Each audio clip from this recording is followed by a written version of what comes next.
our goal was really to get people who were aware of the platform but haven't quite decided to move towards hosting, to get them to start thinking about it. And we had a couple of ways to get that going, and then also to go out and canvas the world for new host personas and segments that we could acquire via paid search.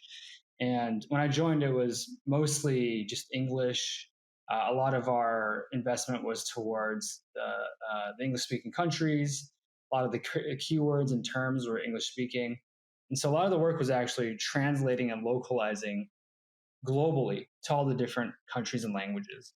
And also working with our data science teams and engineering teams to make sure that not only were we covering the right keywords across the right categories in the right places, but then also bidding according to the value that we would get from acquiring a new host in that specific area. And so, yeah, during my time, you know, it was basically just me and a few other folks on the host side, and we really relied on taking the workflows and the processes that we were doing as humans and kind of productizing and automating it via engineering. And so a lot of our work was cross-functional with our engineering teams to basically set up a system where, like, we're crowdsourcing ideas for new keywords. Say, for example, we're going after like real estate investors, and we want to make sure that when they're buying their properties or when they're considering properties, they're thinking of Airbnb and they're getting ready to get their properties onto our platform. And so if we wanted to go after a new keyword idea like financial independence, retire early, or like real estate cap rates or something like that, we would put that seed keyword into a spreadsheet, and then our system would go ahead and take that and extrapolate it across different variants of that keyword and also tangentially related concepts, score them, and then automatically build them into campaigns, into testing campaigns in our AdWords account. So in terms of scaling new concepts, new keywords, we did that in English. The winners would then get graduated into the new or the other countries, and then we would translate and kind of repeat that process. And on the flip side, now that we have pretty good scale into new keyword pools and audiences, we wanted to make sure that we quickly killed the keywords that were not going to perform. And so the Airbnb funnel is kind of, it's a slow funnel on the host side, right? Like, you go on, you create your listing, it's not published yet. At least when I was there, it was like a 52-step process to go from a raw listing to then like publishing it. Because, like, think about it, you have to like get your license uploaded, you got to take pictures, you got to write like descriptions, you have to fill out all this metadata, how many beds, how many bedrooms, all that stuff. And it was a long, convoluted process that took a little while. And only after someone finished that whole process would they then become a new active listing. And then a new active listing is on the platform now, but great. It doesn't really mean anything to us until it gets booked. So then it has to wait for the other side of the market, the guests, to come and book. And then upon booking, they would get their FTBL, which is the first time book listing. And that would be our revenue recognition event. And that would feed our LTV model to understand, like, okay, a raw listing from a real estate keyword in the United States is worth X amount of dollars because someone booked, and the nightly rate for that property type in that country was worth X amount. And so there was a lot of data gathering and kind of analysis and then engineering work to get all those pipes connected. But we would leverage that to then understand, like, okay, you want to get a new listing in Paris? You shouldn't bid that much for it because there are a ton of listings in Paris. You want to get a new listing in like Austin, Texas? Yeah, you should bid a little bit more for that because in Austin, Texas, we actually don't have that much supply and we have a lot more demand. And so, kind of going back to your question before about supply and demand, at Upwork, we had a supply and demand team at Airbnb that would give us these predictive LTV values based off the marginal revenue opportunity from a new incremental listing in a new region. So, like, if we're super saturated in supply in one place and we're not in another place, then our bidder would then automatically know, okay, this campaign is a US campaign, and we've got bid adjustments at the city level for the whole campaign.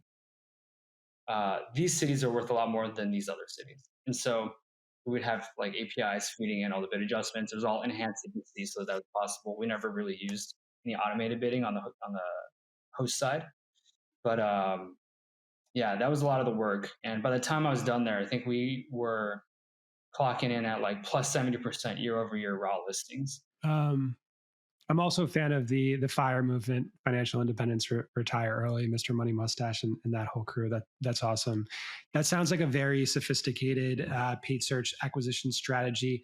Are you able to share the scale in terms of like what budgets look like over there? Yeah.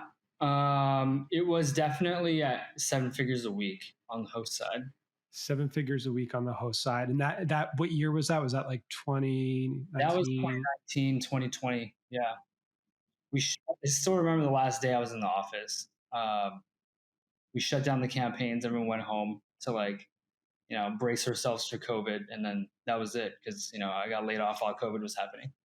Crazy. Were you doing any retargeting as part of that acquisition strategy, or was it mainly just like this very sophisticated paid search strategy and basically waiting whatever that time period between initial, submit and that first kind of revenue hit? Yeah, it was on my side because I was more search focused. It was primarily getting people at the top of the funnel into the funnel. We didn't do a lot of retargeting, no RLSA, but there was a Facebook arm to all of this that definitely retargeted folks, but that was outside of the Google sphere. Nothing on Google. Any learnings from the keyword strategy that that maybe like folks doing paid search can take away? I guess really it was using a lot of, it feels like a strategy that not a lot of brands can replicate unless you're at the scale of Airbnbs, right? They have a lot of categories, right, to permutate across. Right. And enhanced CPC. So you weren't bidding on a CPA basis. Was there a reason for that? We were backing into a CPA based off of historical conversion rates. And that was what our engineering team would set as like, yeah, this is a whole thing. It was really interesting. They had built an input mechanism where the marketer, myself here, would basically send a Slack message and say, all right, tier one campaigns, which the Slack bot would understand as a subset that we had predefined, change the target ROAS to like 250 or something like that.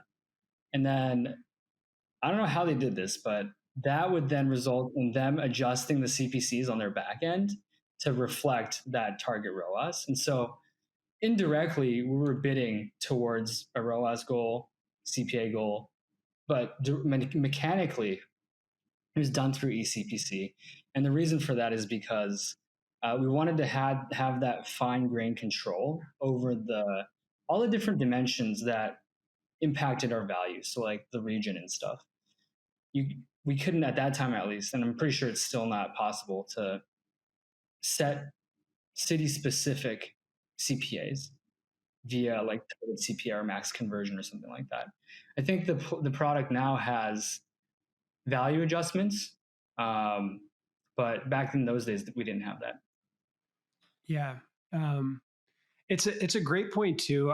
I kind of talk about this, the difference between bidding and optimizing towards an event in your ad channel versus measuring it and kind of directionally optimizing towards it. And this is something that has become more challenging with iOS 14.5 and data loss. The fact that a lot of sophisticated ad channels allow you to optimize towards downstream in-app events or value. But if you are at a scale in which that data is not occurring frequently enough at your budget, you need to actually bid towards an upstream event. And you're still optimizing and you're looking at conversion rate and these type of things. But it's a little bit more predictable way to go about it. Totally. That's a great call out. And that's why, even though our North Star OKR that we really cared about was footballs, which is what we called FTBLs, just because phonetically it was easier. We always optimized towards new active listings, or even in regions where we had like lower volume density, just a raw listing. And you have to be careful with that, right? Like to your point, it's all directional, and you don't really know what you've got until the hens come home to roost, and that takes time. And so there's this one time where we were like blowing out raw listings, and it was like super cheap, and we had a feeling we should check it, and so we checked it. And yeah, I mean, a lot of these listings pretty much did not have a high likelihood of getting booked because they weren't quality listings. And so we had to quickly adjust and divest from those types of keywords, divest from those regions. And yeah, so when you're optimizing towards a top of funnel event, you got to do your homework, check the math, see what it looks like on the back end to make sure you're not just like throwing money away.